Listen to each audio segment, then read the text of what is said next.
সবাইকে জানাই এক মিষ্টি ভরা শুভ বিকেল। তো বিকালে আমরা বেরিয়ে পড়েছিলাম সোদপুর যাওয়ার উদ্দেশ্যে। আর আরেকটা কথা বলতে ভুলে গেছি, আমার মিষ্টি আলাপ চ্যানেলে সবাইকে জানাচ্ছি অনেক অনেক স্বাগত। আশা করছি আপনারা খুব ভালো আছেন, সুস্থ আছেন। আর আপনাদের এক্ষুনি বললাম আমরা বেরিয়ে পড়েছি সোদপুরের উদ্দেশ্যে, মানে আমার ভিটের বাড়িতে।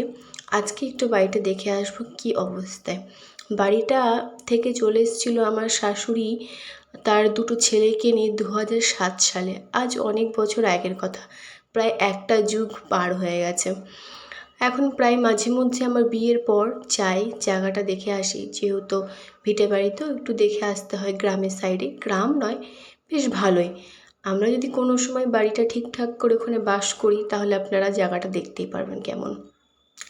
আর ওই যে দূরে একটা পার্কে দেখতে পাচ্ছেন, সমস্ত তাদের মা বাবা তাদের ছোট বড় বাচ্চাদেরকে নিয়ে এসেছে পার্কে। এখানে আমাদের তো ওখানে খেলার মাঠ ছিল, জমির মাঠ ছিল, মাঠ ঘাট, কারোর বাড়ির উঠোন, এগুলোই ছিল খেলার জায়গা।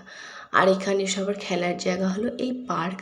আমরা এই পার্কগুলো খুব কল্পনায় আনতেই পারতাম না, যেহেতু এখানে এরকম পার্ক নেই। একটা স্বপ্নের মতন যেন ছিল, কোনো পার্কে যাব সেটা যেন খুব একটা আনন্দের একটা ব্যাপার ছিল। আমাদের ওখানে পার্কে যেতে হলে অনেকটা দূর ট্রেনে করে ধরে আমাদের ওখানে অবকাশ বিনোদিনী পার্ক ছিল। তো সেখানে তো ছেলে পেলে বা বড় মানুষের আড্ডায় ভর্তি। আমাদের যে ছোট ছোট যারা যাচ্ছিলাম, মানে যখন আমি আর কি ছোট ছিলাম, যে খেলবো সেই উপভোগটা করার মতন জায়গা ওটা ছিল না।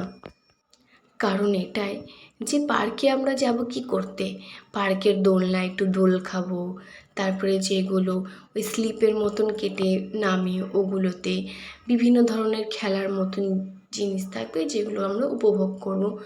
আসলে ওখানে গিয়ে দেখতাম সবাই তার বাড়ির পরিবারের লোকরা সবাই গল্প করতে বসে যেত, সেখানে আর ওই উপভোগগুলো করা হতো না।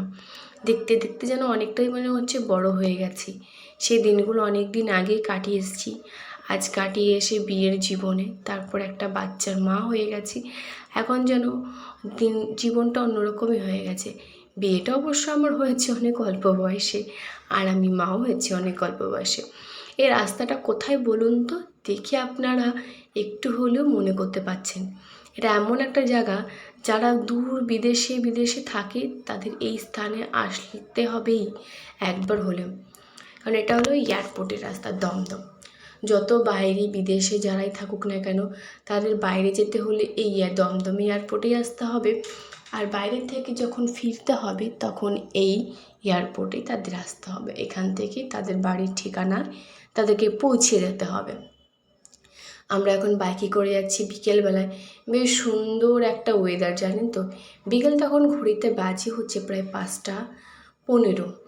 তখন আমরা আর কি এখান দিয়ে যাচ্ছি, বুঝতেই পারছেন, সূর্য ডোবার দিকে। তারপরে বিকেলের ঠান্ডা হাওয়া, যাচ্ছি বাইকে করে, প্রায় চারিপাশটা খুব সবুজ সবুজ উপভোগ করছি। গাছপালা, গাড়ি, বিল্ডিং, বাড়ি, কত রকমের ডিজাইনের, কত কিছু নতুনত্ব, সব দেখতে দেখতে বেশ যেন সময়টা ভালোই যাচ্ছে।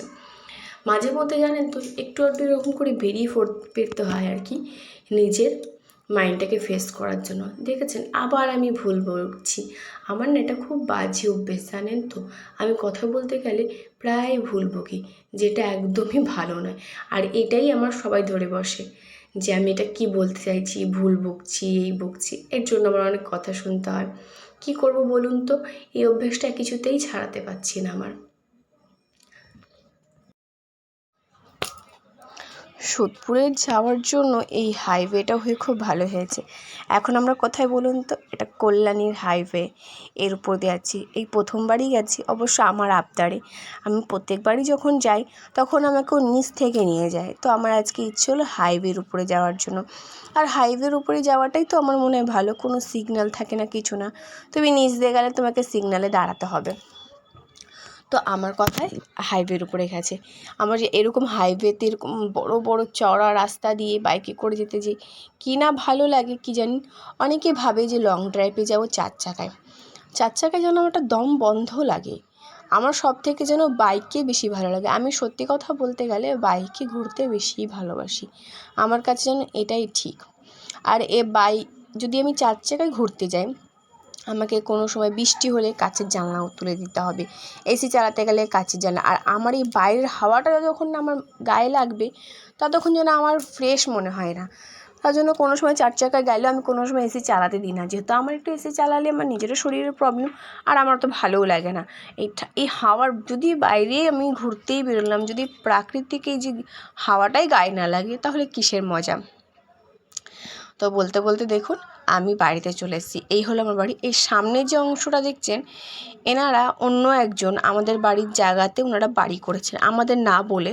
ওনাদের বাড়ি ভাঙছিল, তো আমাদের জানায়নি, ওনারা হুট করে বাড়িটা করে নিয়েছে। তো আমরা যখন এখানে আসি, এসে দেখি আমরা ওনাকে জিজ্ঞাসা করি আপনি কাকে বলে বা কাকে জিজ্ঞাসা করে যেখানে একটা টিন দিয়ে প্লাই দিয়ে যে ঘরটা করেছেন, আপনি কি আমাদেরকে একবার জিজ্ঞাসা করেছেন? বলেছিল ফোন করেছি, এনা তেনা অনেক কিছু বলেছে। ঠিক আছে, মানুষের বিপদ হয়েছে, তিনি বিপদে এসে এখানে করেছেন। উনি কটা মাস সময় চেয়েছেন, ওনার বাড়ির ছাদটা ঢালাই হয়ে গেলে, ঘরটা হয়ে গেলে ওনারা উঠে যাবেন। ওনারা তো সবসময় এখানে আর বাস করবেন না। কিন্তু কথাটা হলো এটাই, কারোর জায়গায় হোক বা কারোর জিনিস নেওয়ার হবে একবার তো তাকে বলে নিতে হয়। এখানে কথাটা এটাই যে আপনারা তো একবার আমাদের জানাতেই পারতেন, আপনাদের নাম্বার আছে, সমস্ত কিছু আছে। তো বেশি কথাটা নিয়ে আমরা আর ঘাটাঘাটি করিনি। তারা ভালো মুখেই বলে দিয়েছে আমাদের কদিন সময় দিন, আমরা বাড়িটা আপনার ছেড়ে আমাদের বাড়িতে চলে যাব, যেহেতু আমাদের বাড়িতে যা এখন ঘর হচ্ছে আমরা এখন যেতে পারবো না ওখানে। তো ঠিক আছে, তা এখন আমরা বাড়ি ফেরার রাস্তায় দেখতে পাচ্ছেন বাড়ির দিকে এখন রওনা হয়েছি। বেশ রাত হয়ে গেছে। এখন আমরা কোথা দিয়ে আসছি বলুন তো? এখন সোদপুর দিয়ে যাচ্ছি। আসার সময় মানে যাওয়ার সময় গেছিলাম একদম দমদম হয়ে কল্যাণীর হাইওয়ে হয়ে, ওটা বেশ শর্টকাট ছিল।